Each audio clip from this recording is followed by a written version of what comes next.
The lake was silent except for the desperate splashing. Margaret's heart pounded as she saw the tiny brown head bob in the icy water. 78 years old or not, she knew she had only seconds to act. Her boots sank in the mud as she waded in, the freezing water clawing at her legs.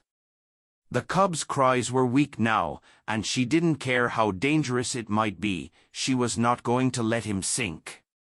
Margaret Parker had lived by the lake for nearly 4 decades. Her little wooden cabin, tucked between birch and pine, faced the water she loved more than any other place in the world. The lake had always been her comfort, the stillness in the mornings, the way sunlight shimmered on the surface, the soft ripple of wind in the afternoons. But that day, the lake was restless. Clouds hung low, the air was sharp, and the water's surface was a restless sheet of gray. It had rained the night before, leaving the shoreline slick with mud. Margaret had been inside, knitting by the fire, when a strange sound reached her. At first, she thought it was the creak of her dock. Then it came again, a high-pitched, irregular cry, almost swallowed by the wind. Her knitting needles paused. That wasn't a bird. She set them down and went to the window. From her front porch, she scanned the shoreline. The cry came again, louder now, followed by frantic splashes. Her eyes narrowed. Out beyond her dock, maybe 20 feet from shore, something small was bobbing and jerking in the water. Her breath caught. It was a tiny bear cub, no bigger than a medium dog, thrashing in the freezing lake. Margaret didn't think. At 78, her knees weren't what they used to be, and her doctor had warned her to avoid cold water. But some instincts never fade. She shoved her boots on, grabbed her heavy wool coat, and hurried down the uneven steps to the lake's edge. The cub's head kept disappearing under the water. "Hang on," she muttered, more to herself than him. The mud sucked at her boots as she waded in. The water was instantly brutal, like stepping into liquid ice. It burned her skin, biting at her ankles, then her shins. Each step sent a jolt of pain up her legs, but she kept going. Her heart thudded. She could see the cub's small, dark eyes now, wide with panic, his paws flailing in desperate circles. His fur was plastered to his body, making him look even smaller. A small wave hit her waist as she reached deeper, and for a second she lost her footing. Her arms flung out for balance, but she didn't stop. The cub made a weak, whimpering sound as she reached for him. He tried to scramble away at first, instinctively fearful of this looming figure in the water. But Margaret spoke in the same low, steady voice she'd used for years with frightened animals. "It's all right. I've got you." Her fingers brushed his slick fur, and she grabbed hold just under his front legs. He was lighter than she expected, but completely limp, shivering so hard she could feel it through her coat. She turned and began the slow trudge back to shore. The cold had sunk deep into her bones, and her breath came out in ragged bursts. Each step felt heavier, the mud pulling at her boots, the weight of the cub pressing into her arms. By the time she reached the shallows, her fingers were numb, and she could barely feel her grip. Margaret staggered onto the muddy shore and dropped to her knees. The cub gave a sharp, coughing sound, shaking his head, flinging water droplets in all directions. She wrapped her coat around him, pulling it tight so only his nose peeked out. He smelled of lake water and fear. Her cabin was only a short distance away, but it felt like a mile in that moment. She carried him close, his tiny heartbeat thudding against her chest. He didn't struggle now, he was too exhausted, his eyes half closed, trusting her without realizing it. Inside, she set him down by the fireplace, still wrapped in the coat, and quickly stoked the flames higher. She fetched an old towel from the closet, rubbing his fur gently to get rid of the worst of the water. The cub blinked up at her, making a faint huffing sound. His ears twitched when she spoke softly. "You're safe now. Just warm up." Margaret wasn't naive. She knew that wild animals didn't stay. That cub likely had a mother somewhere, frantic at his absence. But in that moment, she could only focus on making sure he didn't slip away from the cold. She found an old bowl, filled it with a bit of water, and set it near him. He sniffed but didn't drink, curling tighter into the coat. She sat on the floor beside him, dripping onto the rug, her own clothes damp and clammy. Her fingers tingled painfully as they warmed. She thought about calling the local wildlife center, but something stopped her. She didn't want to hand him over to strangers just yet. Maybe it was foolish, but she felt a deep, urgent pull to see this through. The cub drifted to sleep within minutes, his tiny chest rising and falling steadily. Margaret stayed there for hours, the fire crackling, the storm outside moving on. She watched over him as though he were something far more fragile than a bear, as though he were a promise. She didn't know it then, but saving that cub would mark the beginning of something she could never have imagined. Years later, people in town would tell the story of the old woman by the lake and the bear who never forgot her. By morning, the storm had passed. The air outside was crisp, the ground glistening with melted frost, and the lake was a sheet of calm steel. Inside Margaret's cabin, the smell of wood smoke lingered, and the fire was still burning low. The little bear cub was still curled where she'd left him, her heavy wool coat wrapped snugly around his damp fur. Margaret eased herself down beside him, her knees protesting the movement. He stirred, blinking slowly, his eyes clearer now than they had been last night. For a moment, he just stared at her, ears twitching. Then he gave a tiny, questioning grunt, the kind of sound that could unravel even the firmest resolve. "You've got a stubborn spirit," she murmured, brushing a damp lock of fur from his face. He didn't shy away this time. She placed a shallow dish of water near him again, and this time he leaned forward, lapping it carefully. She could hear the tiny scrape of his tongue against the bowl. When he finished, he sat back, his head tilted slightly as though studying her. It was the first time she saw the intelligence in his eyes, sharp and young, but already holding the wild watchfulness of a creature that had known fear. Margaret knew the risks. A cub without his mother was vulnerable in the wild, but bringing him into human care for too long could be dangerous too, for both of them. Still, something about him anchored her. She decided she'd keep him warm and fed until he was strong enough to survive. The morning passed slowly. Margaret dried what was left of his damp fur with an old flannel cloth, talking to him in the same calm tone she'd once used with her neighbor's sheepdog when he was afraid of storms.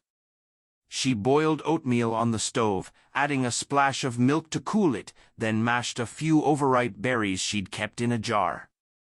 She set the bowl on the floor, and after a cautious sniff, the cub began to eat. Watching him brought something alive in her, a quiet joy she hadn't felt in years. Since her husband's passing, the days had blurred into one another. She'd filled them with chores, gardening, and evenings by the fire, but nothing stirred her heart like this small, living bundle of fur beside her. By midday, the cub had enough strength to explore the cabin.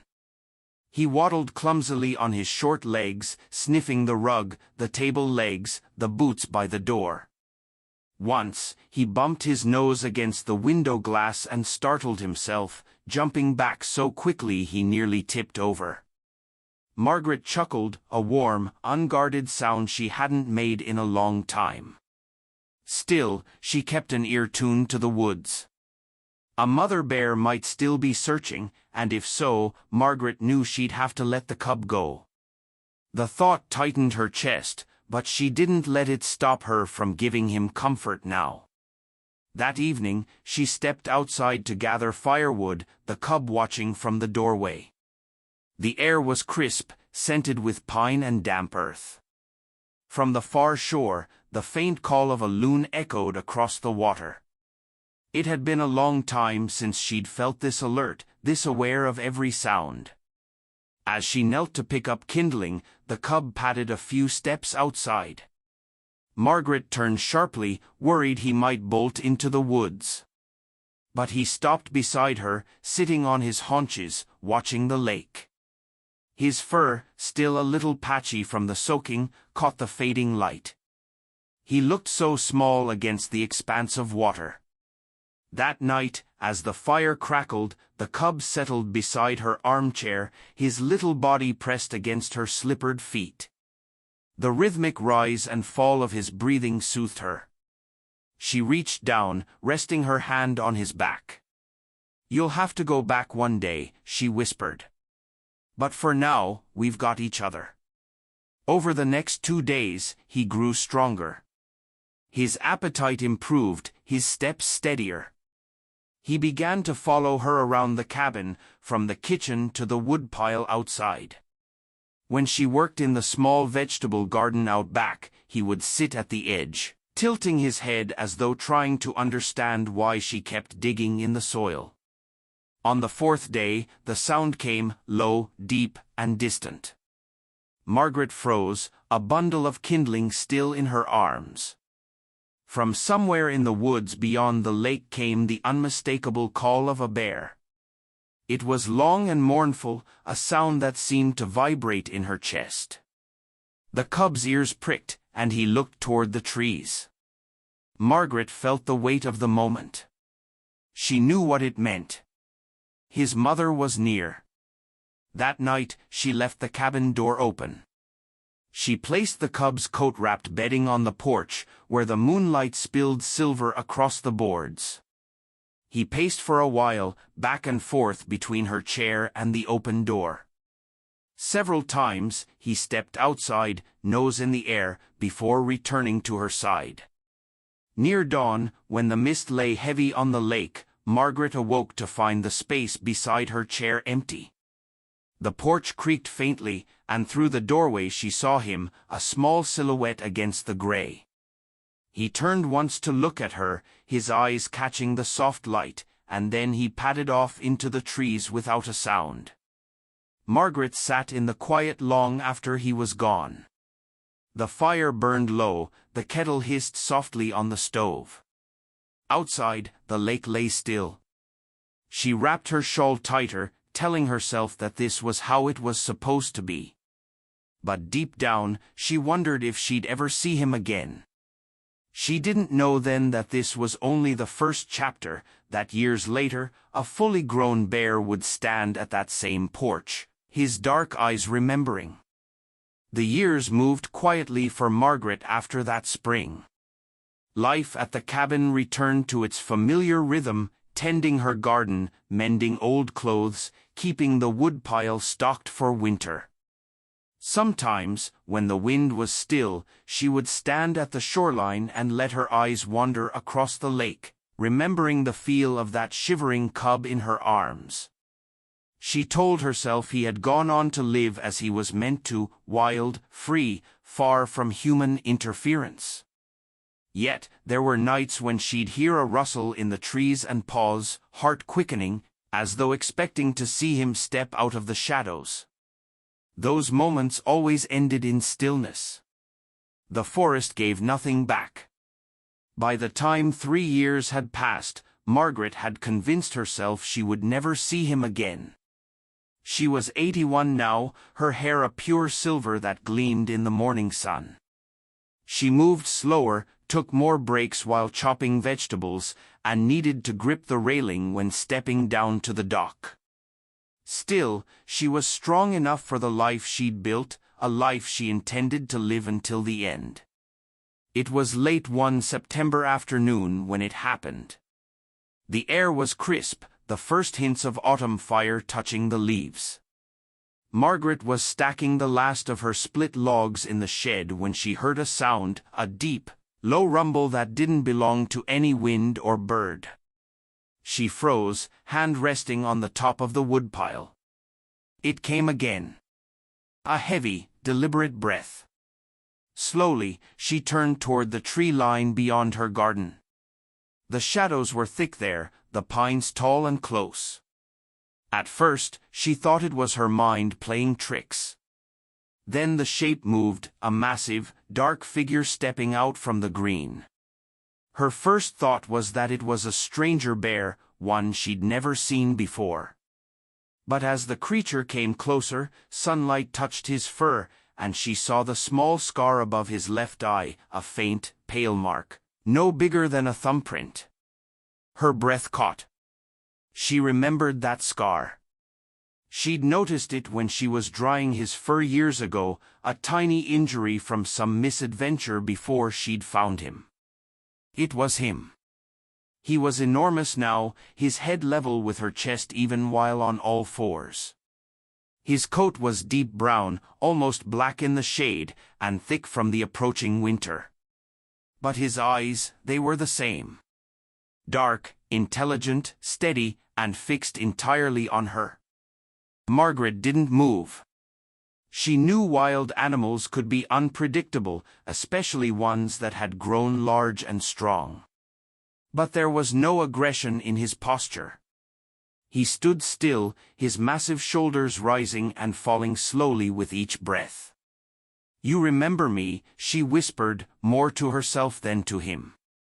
The bear took another step forward, closing the space between them until he was just a few yards away.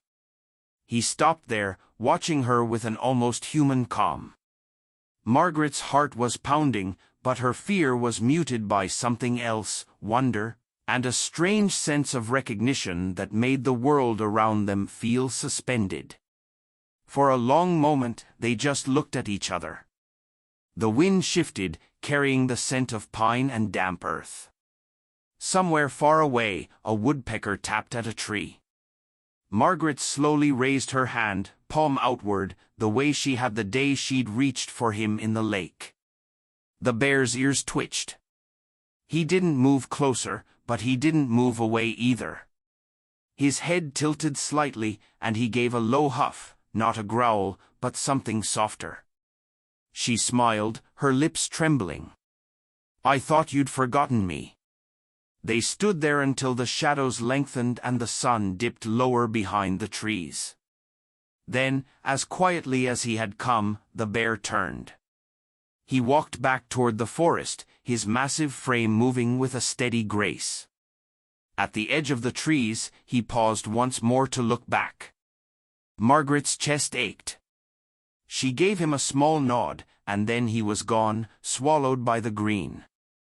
That night, she sat by the fire, staring into the flames. The encounter replayed in her mind, each detail sharp, the scar above his eye, the stillness in his gaze, the way the air had felt heavy with memory. It was impossible to explain, but she knew without question that he had sought her out. Over the next weeks, it happened again. Always in the late afternoon, when the sun hung low and the light turned golden, she would find him near the edge of her garden or by the shoreline. He never came too close, never crossed the invisible line between them. But he watched her, and she knew he was remembering. Once, as she was hanging laundry, she felt his presence before she saw him. She turned to find him sitting a short distance away, his massive form silhouetted against the lake. She went back to her work, and he stayed until the last shirt was hung, then slipped away without a sound.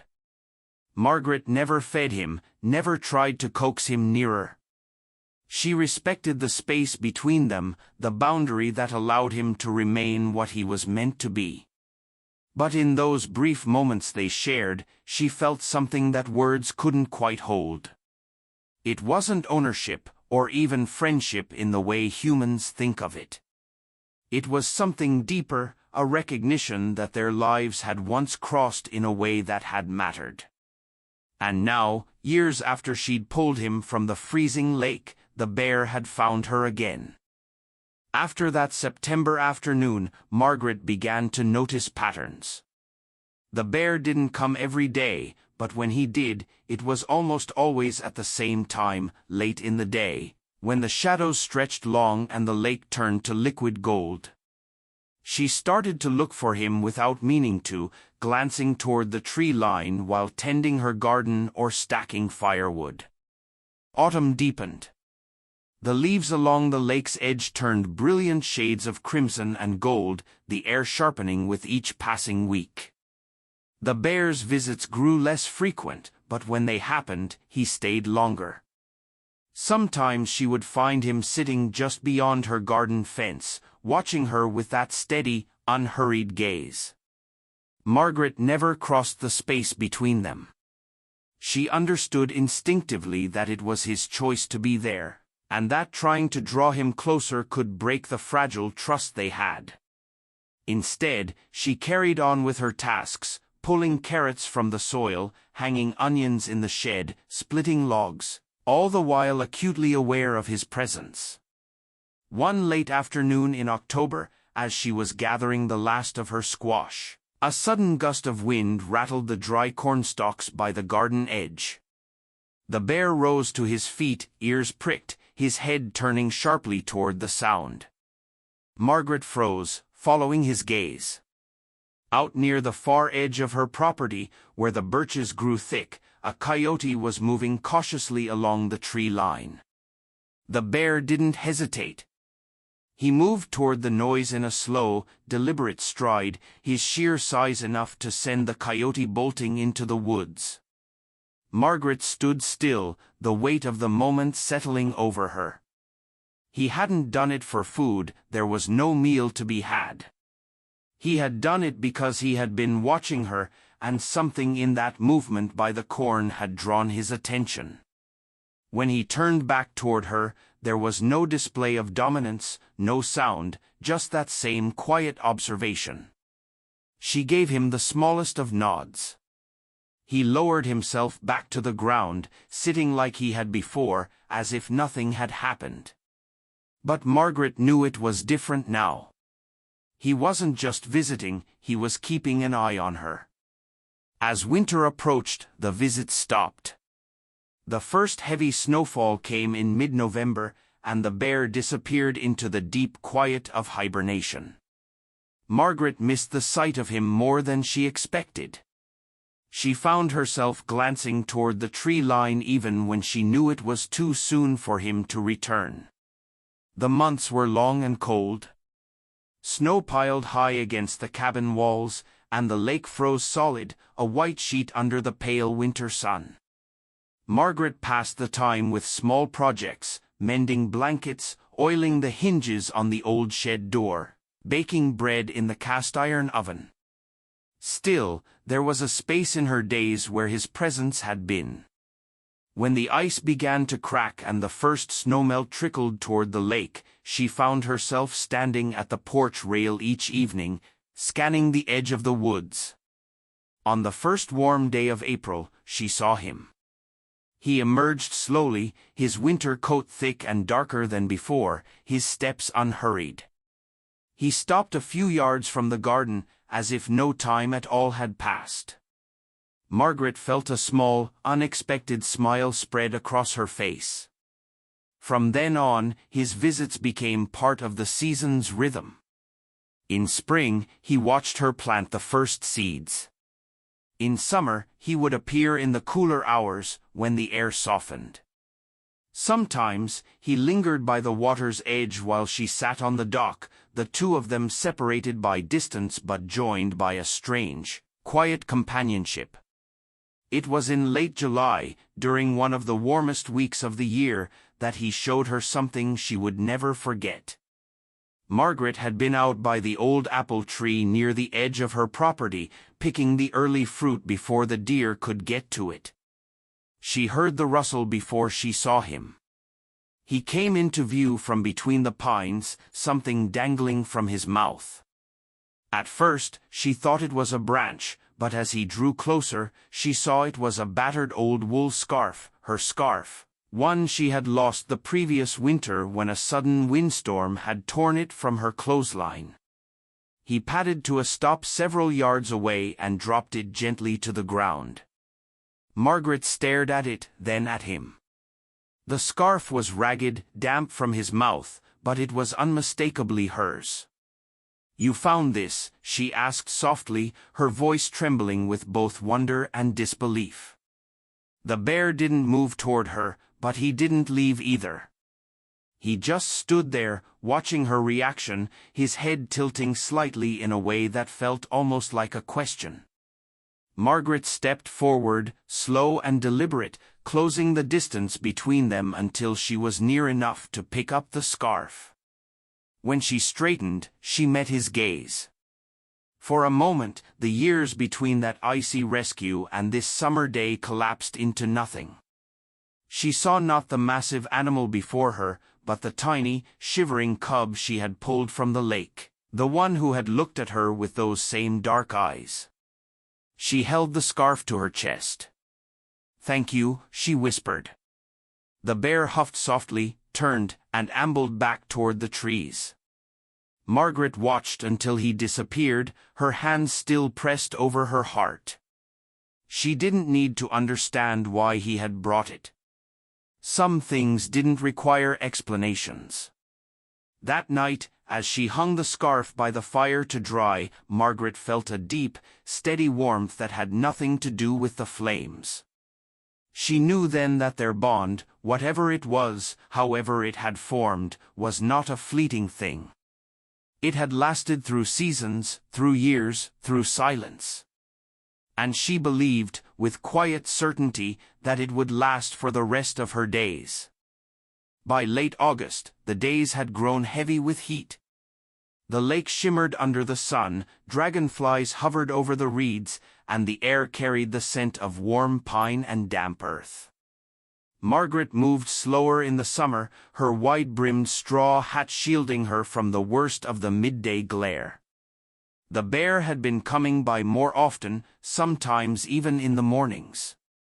One particular afternoon, she was out at the far end of her property, near the edge of the old service road that hadn't been used in years.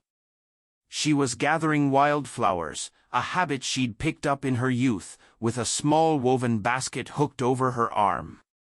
She bent to cut a cluster of goldenrod when a sudden crunch of gravel made her freeze. Margaret straightened slowly, her fingers tightening around the basket handle. On the road stood a man she didn't recognize. He was tall, in worn jeans and a sun-bleached ball cap, his hands stuffed into his pockets. Something about the way he watched her made her uneasy. "Afternoon," he said, though there was no warmth in his tone. Margaret gave a polite nod. "Can I help you?" "Just passing through," he said, but his eyes kept drifting past her toward the cabin in the distance. "You out here alone?" Margaret's instincts prickled. She didn't answer, shifting the basket to her other hand. "It's private property," she said firmly. The man smirked, taking a slow step forward. Before Margaret could react, there was a sound from the trees behind her, a deep, resonant huff that stopped the man in his tracks. From the shadows of the pines, the bear emerged. His massive frame moved with deliberate slowness, his head low, eyes fixed on the stranger. Sunlight slid over his dark fur, and even from several yards away, his presence was overwhelming. Margaret didn't speak. She didn't need to. The bear came to stand at her side, close enough that she could feel the heat radiating from him. He wasn't growling, but the sheer size of him, the way his chest rose and fell, was enough to make the man take a step back. "Whoa," the man muttered, his hands lifting slightly. "That yours?" Margaret kept her gaze steady. "No. He's his own." The bear's eyes never left the stranger. For a long moment, the only sound was the soft rustle of leaves in the wind. Then the man took another cautious step back, then another, until he turned and walked quickly down the road, not looking back. Margaret let out the breath she hadn't realized she'd been holding. She glanced at the bear, whose attention lingered on the road for a few seconds longer before he relaxed, lifting his head to sniff the air. She reached out without thinking, her fingers brushing the thick fur along his shoulder.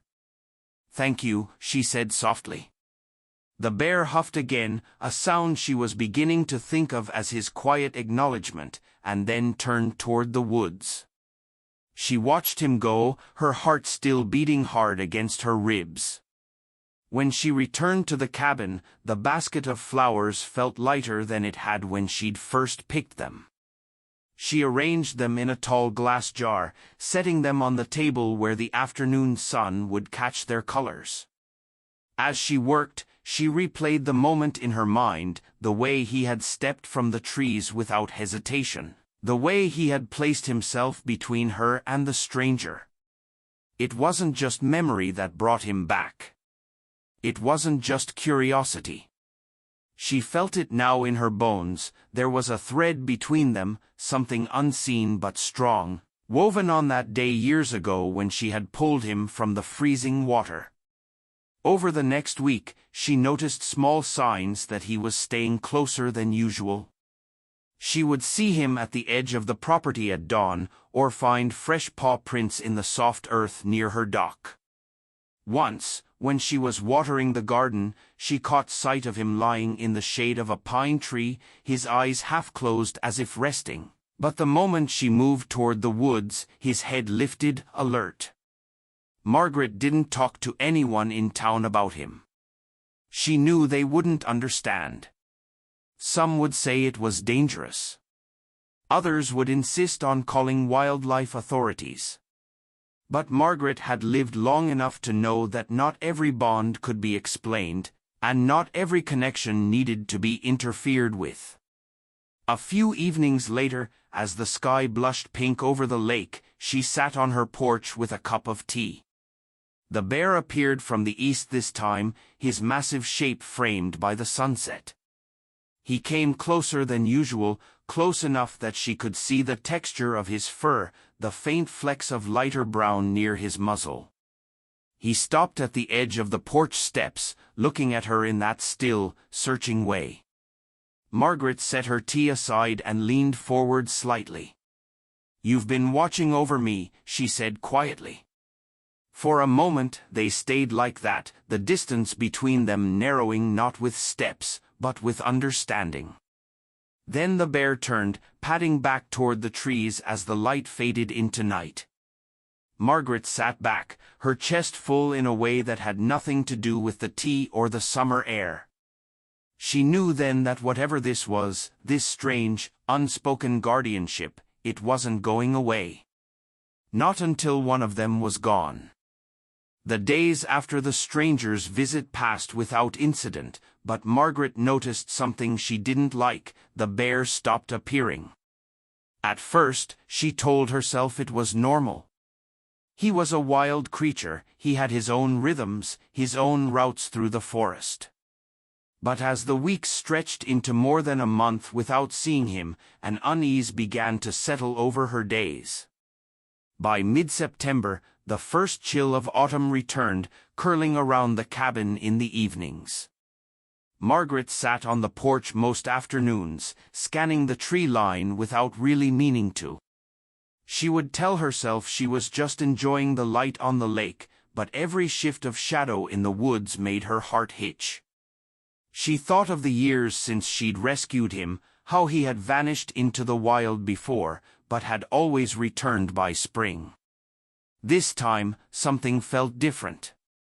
One evening, after a long day of splitting firewood, she poured herself a cup of tea and carried it to the dock.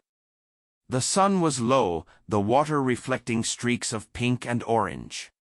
She sat in her old wicker chair, listening to the gentle slap of waves against the posts. It was in that quiet that she heard it, a sound so faint she almost missed it. A soft, deliberate splash, far out on the lake. Margaret squinted, leaning forward.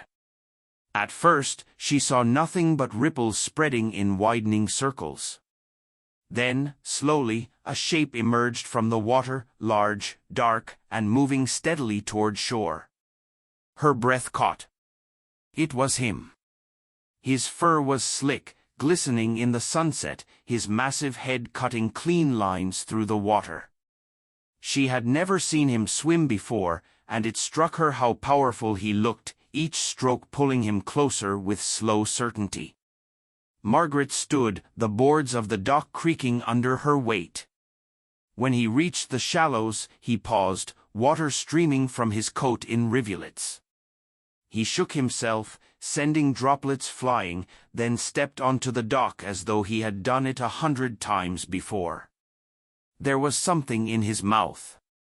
Margaret's eyes dropped to the object, a long, weathered piece of driftwood, pale from years in the water. He carried it forward and set it down gently at her feet. She stared at it, then at him. "You brought this?" The bear huffed, lowering his head in that almost thoughtful way of his. The driftwood was smooth, its shape curved and unique, like it had been worn perfectly by the lake. She bent and picked it up, running her fingers over its surface. It wasn't food, it wasn't something he needed. But it was something he had chosen to bring to her. Margaret felt her throat tighten. "I thought I'd lost you." The bear stood still, his dark eyes fixed on her.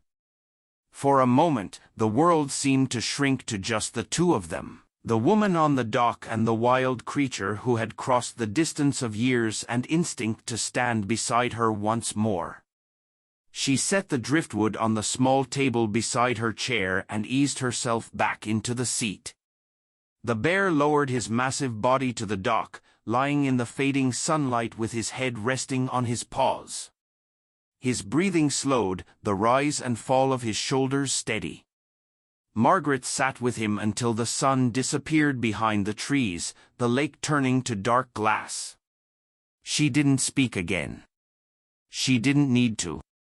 After that night, his visits resumed, irregular, as always, but consistent enough to reassure her. Sometimes she would find him near the apple tree, sometimes by the garden, and sometimes, like that night, waiting on the dock. The driftwood remained on the table inside her cabin, a reminder that even when he was gone, the bond between them was not. Then, one cold October night, she woke to the sound of something heavy moving outside. The wind was howling through the eaves, and the rain battered the roof in relentless sheets. Margaret slipped from bed, pulling her shawl around her shoulders. Through the front window, she saw him, standing on the porch, his fur plastered to his body by the downpour. He wasn't pacing, wasn't restless. He was simply there. Margaret opened the door without hesitation. "Come in out of that," she said, though she knew he wouldn't step inside. He never crossed the threshold, as though he understood the invisible boundary between her world and his. But that night, he came closer than ever before. He stood just at the doorway, the storm raging behind him, and lowered his head so that it was level with hers. She reached out, her fingers brushing the wet fur along his cheek. He didn't flinch. They stayed like that for a long moment, the wind rattling the cabin walls, the rain pooling around his paws. Then, with a low, deep breath, he stepped back into the storm and disappeared into the night. Margaret closed the door slowly, her hand lingering on the frame. Her heart felt full, heavy in a way that was both joy and something else she couldn't quite name. She knew then that whatever time they had left, be it months or years, it was something rare, something she would never see again. The first snow came earlier than usual that year. By late October, the lake's edges were already crusted with thin ice in the mornings, and the birch trees stood bare, their white trunks stark against the gray sky. Margaret had begun her usual winter preparations, stacking the last of the firewood, bringing in the final jars of preserved vegetables, and mending the heavy curtains that would help keep the heat in.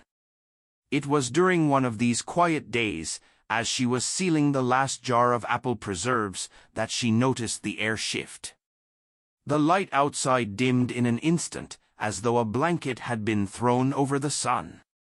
When she stepped onto the porch, a wall of dark clouds rolled over the lake, swallowing the horizon. Margaret knew storms well. She had lived through more than 40 winters here, but something about the way the wind picked up, sharp and unrelenting, made her uneasy. She moved quickly, securing the shutters and double-checking the latch on the shed door. By the time she stepped back inside, snow was already swirling across the yard in thick, chaotic gusts. The storm hit hard. Snow came in blinding sheets, the wind howling through the pines with a voice like a freight train. Inside, the cabin shuddered under the force of it. Margaret stoked the fire high and wrapped herself in her wool shawl, listening to the steady battering against the walls. She had just poured a cup of tea when she heard it, a sharp, splintering crack from outside. Her heart lurched. She pulled on her coat and boots, bracing herself against the cold as she opened the door. One of the old pine trees near the shed had split under the weight of the snow, its heavy upper trunk collapsing across the path. Worse, the fall had knocked loose part of the shed wall, leaving her carefully stacked firewood exposed to the storm. Without thinking, she stepped into the white chaos, her boots sinking deep into the drifts. The wind stole her breath, snow stinging her face as she fought her way toward the shed. She reached it, grabbing at the tarp she kept inside, but the gusts tore at it like angry hands. She tried again, pulling harder, but the cold was already sinking into her bones. Her fingers ached, stiff and unresponsive, and the tarp slipped from her grasp. Then came another sound, deep, heavy, and moving fast through the snow. Margaret turned, the wind whipping her hair into her face. Through the white haze, a massive shape appeared, moving with purpose. The bear. His fur was caked with snow, his breath visible in thick plumes. He came straight to her, stopping only when he was close enough that she could feel the warmth radiating off his body even in the freezing air. He didn't hesitate. With a strength that made the storm seem small, he pushed past her toward the fallen pine. Margaret watched in stunned disbelief as he lowered his head and began to shove at the snow with his massive shoulders, clearing a space around the shed's opening.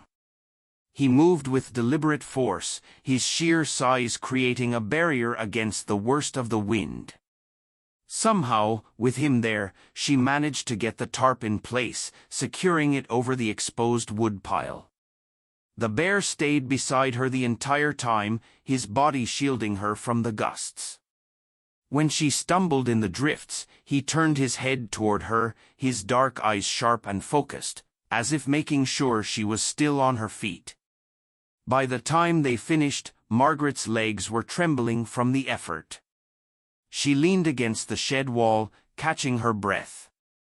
The bear stood a few feet away, his fur dusted with white, his chest rising and falling steadily. "You stayed," she said, her voice hoarse from the cold. He didn't move toward her, but he didn't leave either. They stood together in the swirling snow, the only movement the wind tearing past them and the distant groan of the trees. Margaret finally turned toward the cabin, her limbs aching. She glanced back once to see him still there, his massive form half hidden in the storm. When she reached the porch, she thought he would vanish into the woods as he usually did. But when she looked again, she saw him settle near the side of the cabin, curling himself into a low, steady shape against the snow. That night, as the storm raged, she kept glancing toward the window. She couldn't see him through the darkness and blowing snow, but she knew he was there, a quiet sentinel in the cold. By morning, the wind had died and the world lay under a thick blanket of white. Margaret opened the door to find deep paw prints in the fresh snow, leading away from the cabin and into the forest. He was gone, but she knew he had stayed through the night. She stepped out into the crisp air, her breath clouding before her. The shed was still standing, the tarp still in place, the wood dry and safe. She followed the paw prints to the edge of the trees, stopping where they disappeared into the shadows. For a long time, she stood there, her heart full in a way words could never explain. She thought of the night years ago when she had pulled a tiny, shivering cub from the freezing lake, how she had wrapped him in her coat, not knowing if he would survive. Now, all these years later, he had wrapped her in his own kind of protection. The storm that had nearly taken down her shed became a story Margaret carried quietly, like a secret. In town, people spoke of that early blizzard for weeks, how it had toppled trees and knocked out power. She never mentioned the bear. That part was hers alone, a memory she could feel even now, weeks later, when the snow lay deep and still around the cabin. Winter settled hard after that. The bear did not appear often. She suspected he had found shelter deeper in the forest, riding out the cold in some hidden den. On the rare occasions he did come, it was brief, a dark shape moving across the tree line or a massive set of paw prints leading to her porch and away again before morning. Margaret kept herself busy. She cooked soups that simmered for hours, repaired the loose handle on her wood stove door, and read through the old stack of books she kept by the hearth. But no matter how much she filled her days, there was an absence she felt in the quiet moments, a watchful space in the world that was empty without him. By late February, the days began to lengthen. The snow softened, turning heavy underfoot, and icicles dripped steadily from the eaves. The lake began to groan and crack under the weight of its own thaw. Margaret felt her own restlessness growing with the season's shift. The first truly warm day came in mid-March. The sun broke through, sending streaks of gold over the lake, and the air smelled faintly of damp soil and pine needles.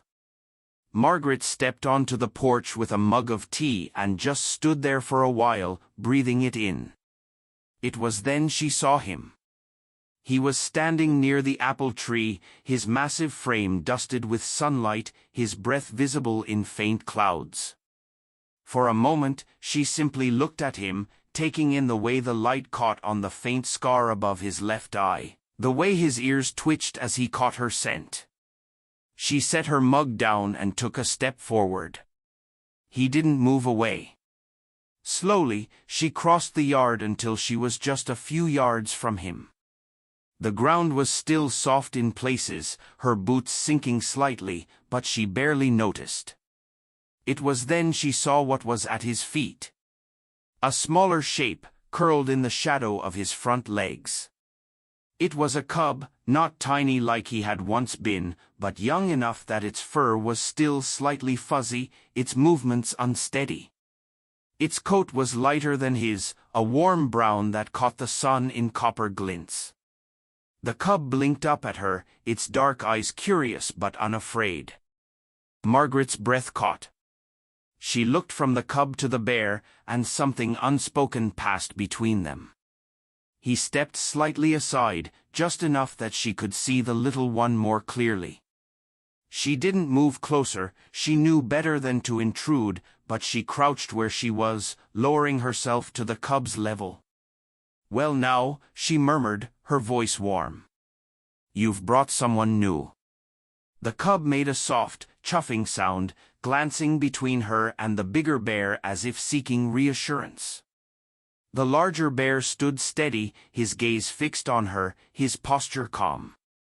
Margaret felt a swell of emotion that surprised her. It wasn't just the sight of the cub, it was what it meant.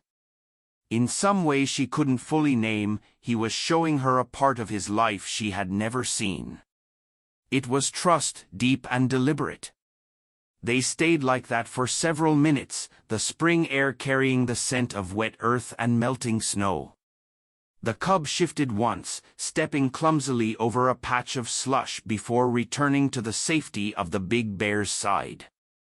Finally, the bear gave a low, gentle sound, not the deep warning growl she had heard years ago, but something softer. The cub responded immediately, turning toward the tree line. Margaret straightened slowly, watching as they began to move toward the forest. Before disappearing into the shadows, the bear looked back once. Margaret felt the weight of that look, as if it were a thread being tied between them once again, this time not just through the memory of the past, but through something new, something carried forward. When they were gone, she stood in the yard for a long while, her tea forgotten on the porch. The sun was warm on her face, but it was the warmth in her chest that lingered. That night, she found herself thinking of the cub's small, curious eyes and the way the big bear had stood beside it, unafraid to let her see. It was a gift she hadn't expected, one she would keep quietly, just as she had kept the memory of pulling him from the lake all those years ago. In the days that followed, she saw them twice more. Always in the early morning, when the light was still soft and the mist clung to the lake. The cub stayed close to his side, learning the world under his watchful eye. And each time, the bear would look at her for a moment before they disappeared into the trees. Margaret knew he was showing her something without words, that bonds, once made, can ripple outward, touching lives in ways you never planned for. She had saved him once. Now, he was showing her that her kindness had carried further than she could have imagined. Spring came back soft and bright, and Margaret woke before the sun to walk the shoreline. The lake lay quiet as polished metal, loons calling from the far reeds. She took her walking stick and followed the familiar path from porch to dock, picking her steps around roots and stones. A thin fog drifted in the shallows. The air smelled of wet bark and thawed earth. Habit made her careful, but habit could not fix what the thaw had loosened. She tested the ground as she went. Under the firm top crust hid slick pockets of mud, and meltwater threaded down from the hillside.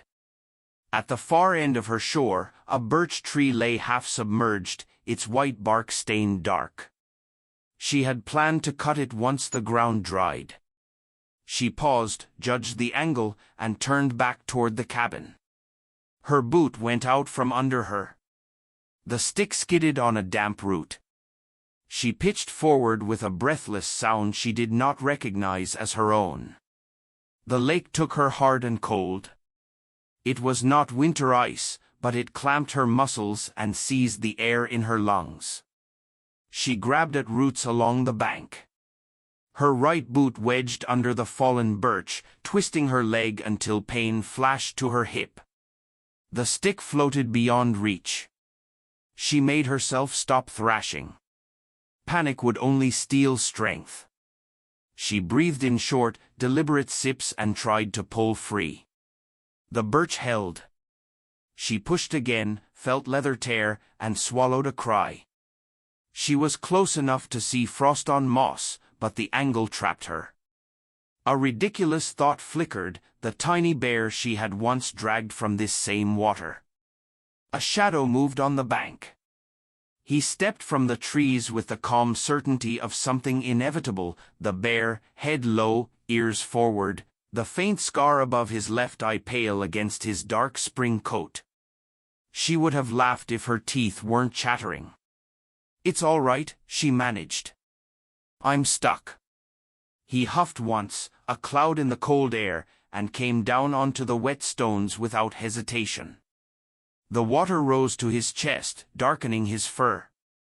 He angled his body between her and the pull of the shallows and nosed at the trapped boot.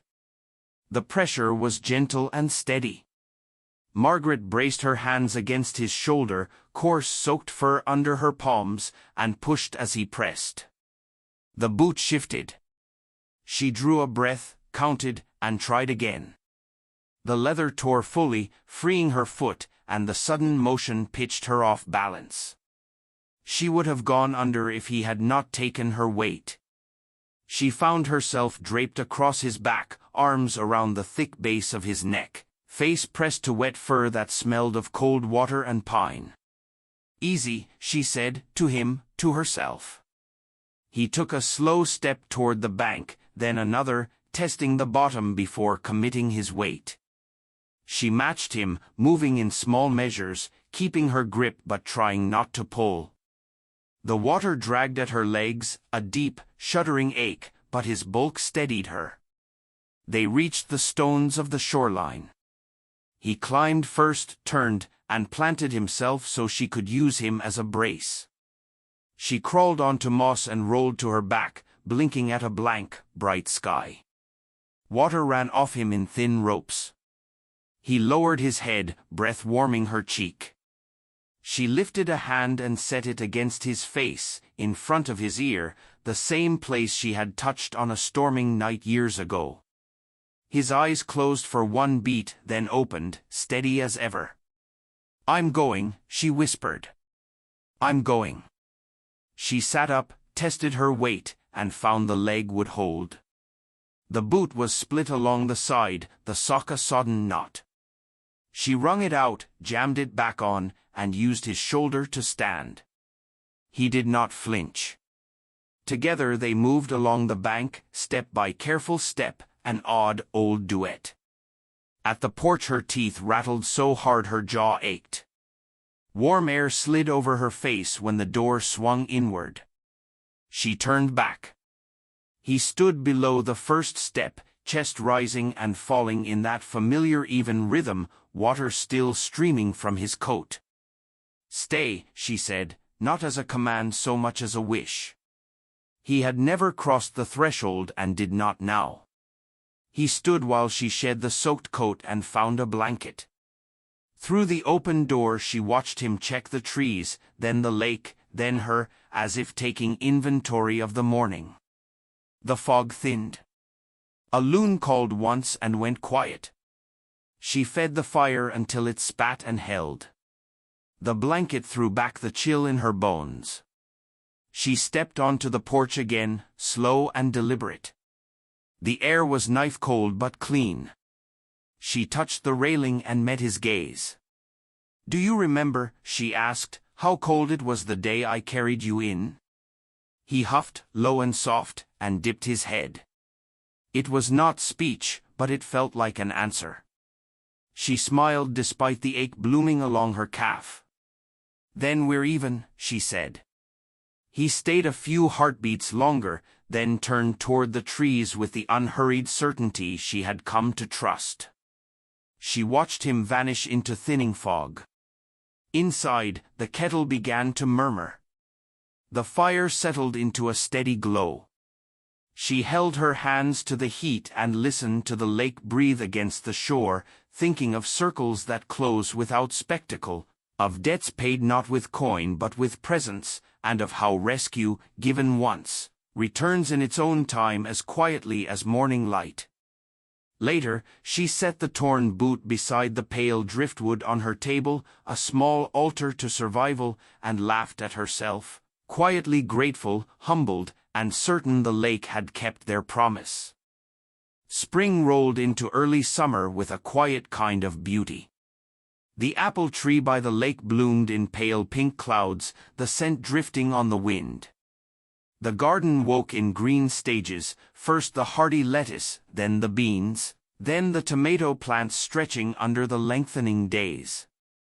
Margaret moved with the rhythm she had always known, but now there was something else woven into the weeks, the awareness that every morning could bring him back.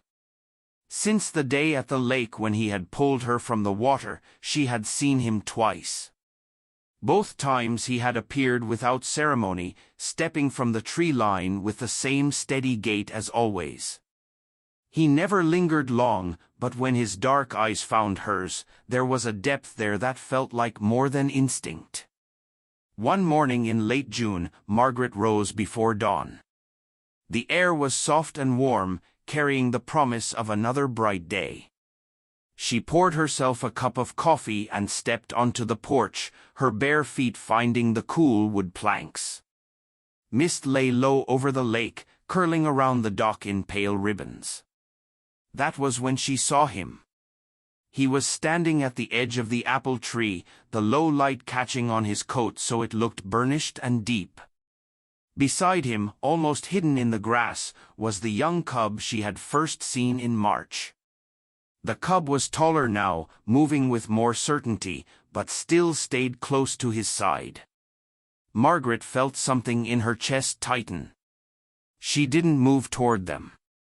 She simply stood, one hand wrapped around her coffee mug, the other resting lightly on the porch railing. The bear watched her, his expression unreadable yet familiar. The cub peered at her from the safety of his shadow, nose twitching at the scents drifting from the garden. The sun broke the horizon in a slow spill of gold, and the mist began to thin. Margaret stepped down from the porch, moving slowly so as not to startle them. She stopped halfway across the yard, close enough to see the faint scar above his left eye, the place where she had once dried him with a towel beside the fire. For a long while, they simply looked at each other, the kind of silence that was full, not empty.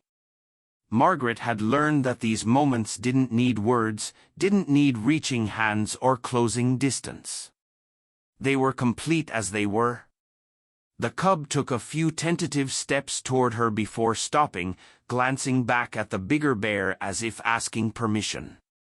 The bear huffed softly, a sound Margaret had come to think of as reassurance. The cub sniffed at the air, then returned to his father's side. Margaret smiled, small but genuine. "You're teaching him well," she said quietly, knowing he couldn't understand the words but hoping he would feel their intent. The bear shifted his weight, turning his head toward the lake. The cub followed his gaze. Margaret knew it was time for them to go. She stepped back, giving them room. Slowly, they moved toward the tree line, the bear's bulk moving with that same deliberate pace, the cub trotting at his flank. Just before they reached the shadows, the bear stopped and looked back at her. It was not the hurried glance of an animal checking for danger, it was still, direct, and lasting. She felt it the way one feels a truth rather than hears it. Margaret raised her hand in a slow wave. "Go on," she murmured. "You'll find me here next year." He held her gaze for another heartbeat, then turned and vanished into the green. The cub followed, his smaller frame swallowed by the forest behind him. Margaret stood there for a long while, the mist lifting from the lake, the warmth of the day beginning to rise. The yard was quiet again, but it didn't feel empty. She knew he would be back, not because she wished it, but because that was what he did. Inside, she set her coffee down and glanced at the table by the window. The pale driftwood sat there still, next to the torn boot from the day he had pulled her from the water. On the shelf above it rested the scarf he had brought her years ago, still smelling faintly of pine. She touched each in turn, small reminders of the ways their lives had crossed and recrossed. She didn't think of them as trophies. They were more like pages from a story written slowly, across seasons and silences, by two creatures who had no business knowing each other, and yet did. That evening, as the sun slid low and the lake caught its reflection, Margaret sat on the porch with a light blanket over her legs.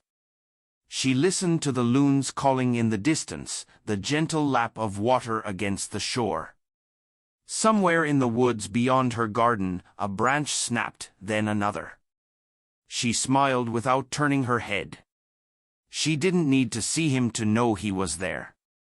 In her 82nd year, Margaret had come to understand that life wasn't about how many people you kept close, but about the few who truly stayed, in whatever form they came. For her, it was a bear she had once pulled from the cold, a creature who had returned the gesture without hesitation. She thought of the cub now, and of how the seasons ahead would shape him. She didn't know if he, too, would remember her one day. But she hoped. And if he did, she would be here, a small figure by the lake, waiting in the quiet way she had learned from his father. The last light of the day turned the water to bronze. Margaret breathed it in and closed her eyes, listening.